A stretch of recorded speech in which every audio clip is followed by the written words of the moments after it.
एक बात याद रखिएगा, परिस्थिति जब प्रतिकूल होती है ना जीवन में, उस समय आपका निर्णय कैसा होता है उससे ठाकुर जी प्रसन्न होते हैं। अभी आपके जीवन में कोई परिस्थिति बिगड़ी हुई नहीं है, सुबह रात में सो जाते हैं चैन से, सुबह उठते हैं, बढ़िया पराठा पाते हैं, दोपहर में भोजन करते हैं, शाम का भोजन करते हैं, सो जाते हैं, फिर सुबह उठते हैं, कोई टेंशन नहीं है लाइफ में। तो इसका मतलब ये समझिए ठाकुर जी की दृष्टि नहीं है आपके ऊपर, इसीलिए सहजता से चल रहे हो। लेकिन जैसे ही ठाकुर जी मन बनाते हैं कि चलो अब इसकी परीक्षा ली जाए, तो रात्रि की नींदें उड़ जाएंगी, सुबह का नाश्ता पाने की इच्छा नहीं होगी, दोपहर के भोजन आधी रोटी में ही पेट भर जाएगा, रात्रि का भोजन केवल दूध पी के सो लिया करोगे, चिंता के कारण करवटें बदलते रहोगे, नेत्रों से पनारे बंद नहीं होंगे, हर व्यक्ति पर संशय होना प्रारंभ हो जाएगा, हर व्यक्ति पर शक होना प्रारंभ हो जाएगा, हर व्यक्ति से अपनी स्थिति की मदद मांगने की इच्छा प्रकट होने लग जाएगी। समझ जाओ ठाकुर जी परीक्षा ले रहे हैं। और उस परीक्षा के समय पर हमारा जैसा निर्णय होता है, वो निर्णय ठाकुर जी को प्रसन्न करता है। जैसे छोटा सा बालक जैसे धीरे धीरे वो बड़ा होता है, तो माँ उसको घर में पढ़ाती है, ऐसे 1 लिखते हैं, ऐसे 2 लिखते हैं, ऐसे 3 लिखते हैं, उसकी ऐसी कॉपीज भी ऐसी होती हैं 3 लाइंस वाली, उस पर ऐसे 3 बनाना है, ऐसे 2 बनाना है। अब बच्चा जब तक माँ बना रही है तब तक तो बहुत खुश होता है, अचानक से माँ कहती है बेटा ले अब तू बना, तो फिर वो माँ को देखते रोता है, मुझसे तो बन ही नहीं रहा, और 2 को उल्टा 2 बना देता है, 3 को उल्टा बना देता है। इस प्रकार फिर उसकी परीक्षा होती है, 1-2 बार तो माँ हंसती है, तो चौथी 5वीं बार माँ हाथ में स्केल लेके बैठती है, बोले बना अच्छे से। तो फिर वो बालक ये सोचता है मेरी सबसे बड़ी शत्रु मेरी माँ है, मेरे पिताजी बस मुझसे प्यार करते हैं, क्यों? क्योंकि वो होमवर्क नहीं करवाते मुझसे, माँ करवाती है, कई घरों में पिता करवाते हैं। ठाकुर जी हमको कब कब अच्छे लगते हैं? जब जब सब हमारे अनुकूल चल रहा है, बिहारी जी आपसे बढ़िया कोई नहीं है, सब बहुत अच्छे। लेकिन जैसे ही प्रतिकूल स्थिति आती है भय लगने लग जाता है। वास्तव में आपको भयभीत नहीं होना है उनसे जो परीक्षा ले रहे हैं, बस परीक्षा को बुद्धि लगा करके पार करना। जीवन में आई हुई परीक्षा में आप निर्णय कैसा लेते हैं, ठाकुर जी उससे प्रसन्न होते हैं। ठाकुर जी तो एक टास्क बना करके आपके जीवन में भेज देते हैं, और फिर ठाकुर जी इच्छा उनकी ऐसी होती है कि आप उससे निकलो, आप उसको पार करो। लेकिन जब हम भयभीत हो जाते हैं, जब हम उस स्थिति से भागने लग जाते हैं, तो ठाकुर जी बहुत निराश होते हैं। इसको इतनी कथाएं सुनवाई, आजकल तो इसके फोन में यूट्यूब में भी हम सब संत जनों की वाणी भेजते रहते हैं, फिर भी इतना विचलित हो रहा है, इतना परेशान हो रहा है, इतना दुखी हो रहा है। लेकिन जीवन में आई हुई परिस्थिति को परीक्षा मान करके और निर्णयात्मक बुद्धि से जब उसको पार कर लेता है कोई व्यक्ति, विचलित नहीं होता, ठाकुर जी उससे बहुत प्रसन्न होते। इसलिए हमारी प्रार्थना बंधुओं, जब परीक्षा आती है, आती सबके है, मैं व्यास हूं मेरे जीवन में नहीं आती होगी ऐसा नहीं है, सबके जीवन में आती है। पर उस परीक्षा के समय पर विश्वास मत तोड़िए ठाकुर जी पे। आप लोग, मुझे पता है कई लोगों की ऐसी ऐसी परिस्थिति होती है, कभी कभी एकांत में जब मैं सुनता हूं तो मैं खुद सोच में पड़ जाता हूं कि इस परिस्थिति से कैसे निकलेगा। लेकिन संसार में एक भी परिस्थिति ऐसी नहीं है जिससे एग्जिट पॉइंट ठाकुर जी ने ना बनाया, सब था। बस आप विचलित मत हो। किसी किसी की पहेली ज्यादा बड़ी है, किसी की छोटी है, पर सब पहेली का हल है। इसलिए विचलित मत होइए, बहुत शांत हृदय से, शांत बुद्धि से अपने निर्णय लीजिए और निकल पड़िए आगे।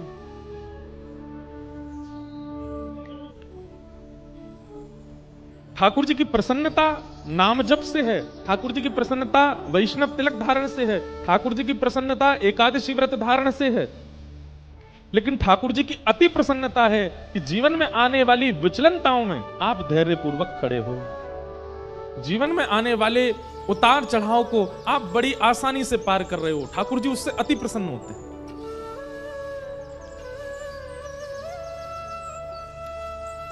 द्रौपदी और पांडवों के प्रति जो ठाकुर जी का प्रेम है ना, वो इसीलिए है क्योंकि इतनी परिस्थितियां आई और पांडव टूटे नहीं, द्रौपदी टूटी नहीं।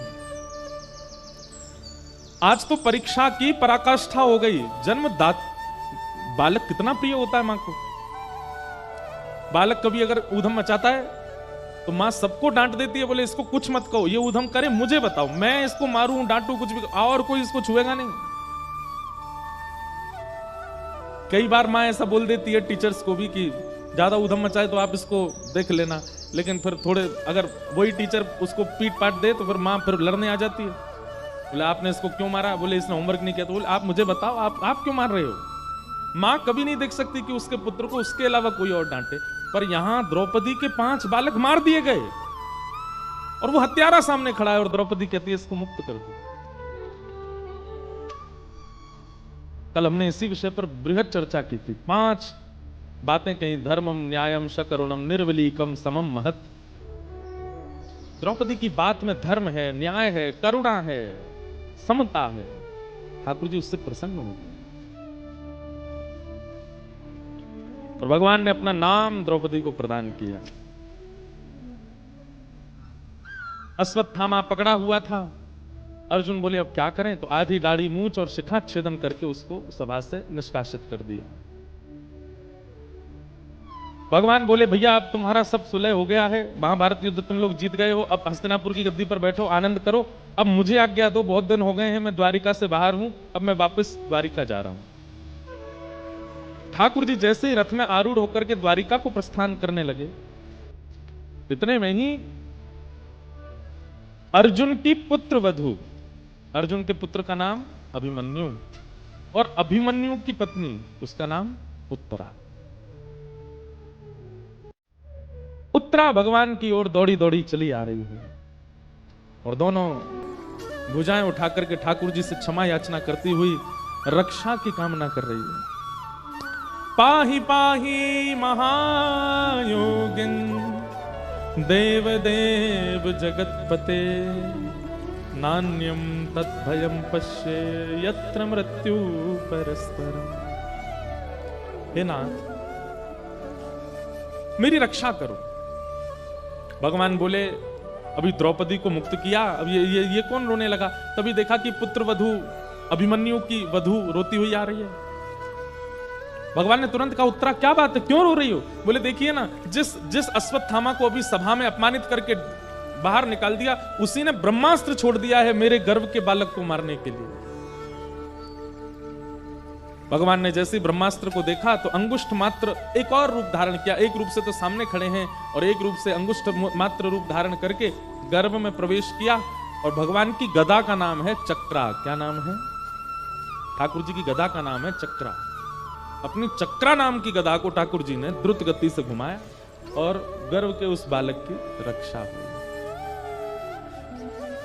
बहुत सावधानी से सुनिए सब लोग।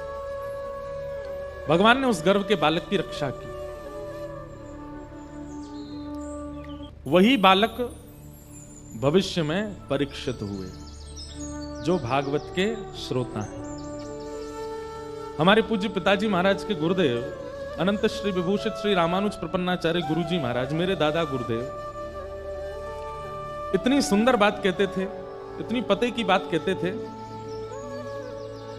वे कहते थे कि इधर देख लो, सुन लो।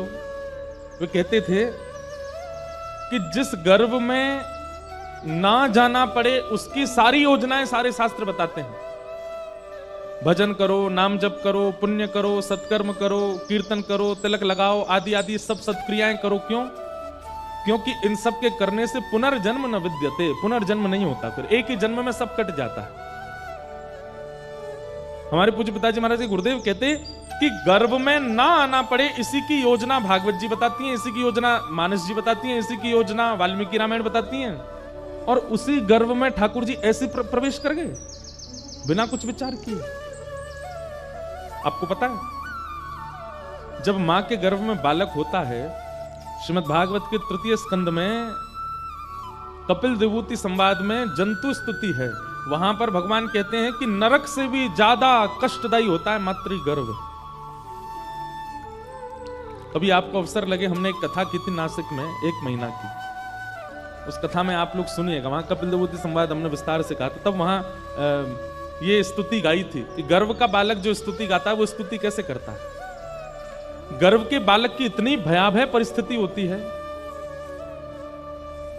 जरा सी दुर्गंध आ जाए तो हमसे बैठ पाना मुश्किल होता है, लेकिन मलमूत्र के भरे हुए एक टब में वो बालक उल्टा पड़ा ही रहता है 9 महीने तक। और ऐसा कहते हैं कि उसकी जो त्वचा होती है वो इतनी कोमल होती है और मां के पेट के जीवाणु धीमे धीमे उसको काटते हैं, कभी कभी इतनी पीड़ा देते हैं। जब 7वें महीने में बालक आ जाता है ना, तो भगवान से हाथ जोड़ता है, हे विधाता मुझे यहां से निकालो कैसे भी, मैं बहुत परेशान हूं। भगवान कहते हैं जन्म लेके तुम वही सब करोगे, उल्टे सीधे काम, छल कपट बाजी, खाना पीना, मदिरा उड़ाना, ये सब की करो। बोले आपको सौगंध खा के कह रहा हूं, इतना भजन करूंगा कि दोबारा यहां ना आना पड़े मुझे। लेकिन जैसे ही जन्म लेता है, पहचानना प्रारंभ करता है, ये बुआ है, ये फूफा है, ये चाचा है, ये चाची हैं, ये दादी हैं, ये दादा है, ये पत्नी है, ये बच्चे हैं। धीरे धीरे भूल जाता है ठाकुर जी को दिया हुआ वचन। बीच बीच में ठाकुर जी संदेशा भिजवाते हैं गुरुजनों के द्वारा, हाँ भाई कथा सुन लो, ये सब क्या सुनना हमको। और फिर से उसी गर्भ में जाने की पूरी योजना बना लेता है, क्रियाओं को खराब करके, स्वभाव को गंदा करके, दूसरों के साथ छल कपट करके क्या करते हैं हम, पुनर्गर्भ में आने की सारी योजना बनाते हैं। और सुनिए, कर्म के अनुसार पुनर्गर्भ मिलेगा तो कई लोगों को लगता है इसमें क्या बुराई है, ठीक है हम फिर से जन्म ले लेंगे, लेकिन कहां मिलेगा ये तो नहीं पता ना।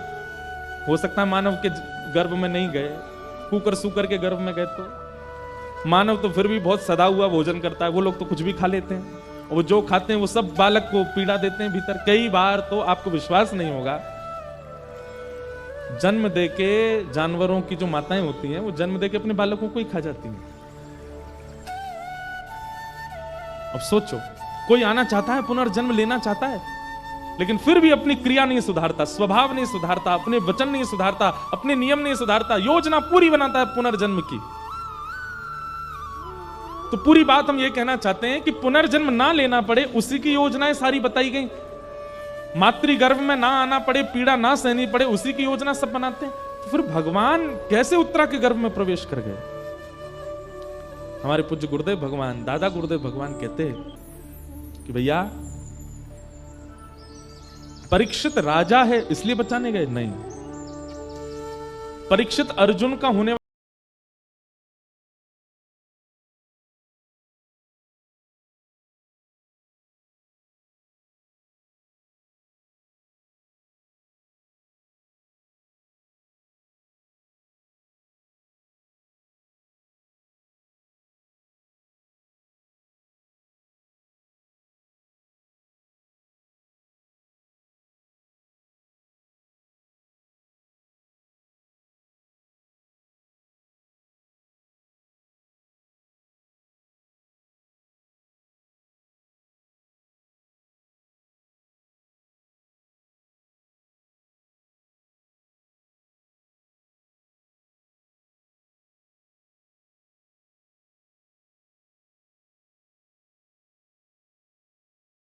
गर्भ में मातृ दर्शन, भगवत दर्शन पहले किया।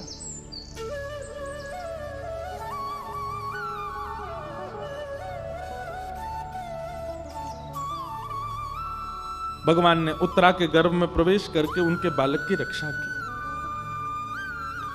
और रक्षा करने के पश्चात भगवान बोले अब सब मंगल है, ब्रह्मास्त्र नष्ट हो गया आकाश में, अब हम चलें।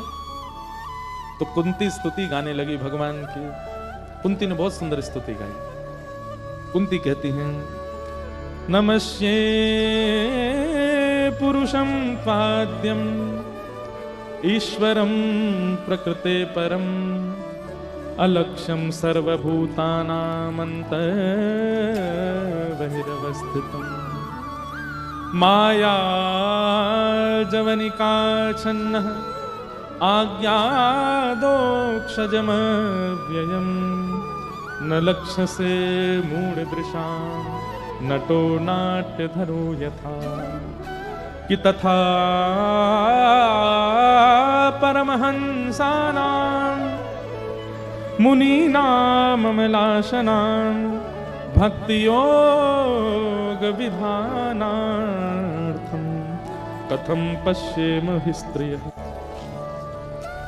कुंती ने भगवान की स्तुति गाई। विस्तार का अवकाश नहीं है, आज नंदोत्सव है ठाकुर जी का, अभी प्रथम स्कंद पर हम हैं, धीमे धीमे सब प्रसंगों को स्पर्श करते हुए चलेंगे आगे। कुंती ने भगवान की स्तुति गाई। भगवान कुंती की स्तुति सुन के अब द्वारिका प्रस्थान करने लगे। तो पांडवों में श्री युधिष्ठिर जी रोने लगे। भगवान ने युधिष्ठिर की ओर देखा, क्यों रो रहे हो भैया? तब युधिष्ठिर के मन में आया कि मैंने बहुत बड़ा अत्याचार कर दिया महाभारत युद्ध के द्वारा, मुझे नरक जाने से कोई नहीं बचा पाएगा। तो भगवान ने सोचा कि मेरे संग रहते हुए मेरी आज्ञा से युद्ध करने पर भी इनको संशय है अपनी गति पर,